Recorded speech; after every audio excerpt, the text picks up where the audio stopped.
መጽሐፈ ምሳሌ ምዕራፍ 5 ልጄ ሆይ ወደ ጥበቤ አድምጥ፣ ጆሮህን ወደ ትምህርቴ መልስ። ጥንቃቄን ትጠብቅ ዘንድ ከንፈሮችም እውቀትን እንዲጠብቁ። ከጋለሞታ ሴት ከንፈር ማር ይንጠባጠባልና አፏም ከቅቤ የለሰለሰ ነውና። ፍጻሜዋ ግን እንደ እሬት የመረረ ነው፣ ሁለት አፍ እንዳለው ሰይፍም የተሳለ ነው።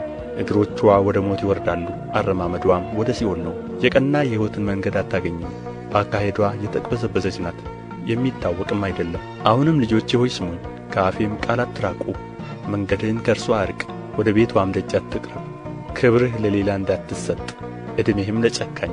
ሌሎች ከሀብትህ እንዳይጠግቡ፣ ድካምህም በባዕድ ሰው ቤት እንዳይሆን።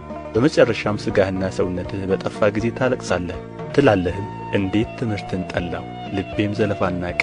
የአስተማሪዎቼንም ቃል አልሰማሁም፣ ጆሮቼንም ወደ አስተማሪዎቼ አላዘነበልሁም። በማኅበርና በጉባኤ መካከል ወደ ክፉ ሁሉ ለመድረስ ጥቂት ቀረኝ። ከጕድጓድህ ውኃ ከምንጭህም የሚፈልቀውን ውኃ ጠጣ።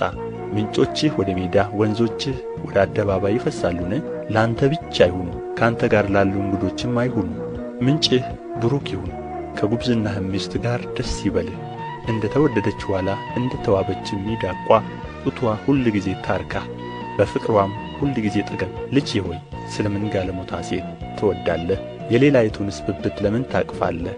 የሰው መንገድ በእግዚአብሔር ፊት ነውና አካሄዱንም ሁሉ እርሱ ይመለከታልና። ኀጥኣንን ኃጢአቱ ታጠምደዋለች፣ በኃጢአቱም ገመድ ይታሰራል። አልተቀጣምና እርሱ ይሞታል፣ በስንፍናውም ብዛት ይስታል።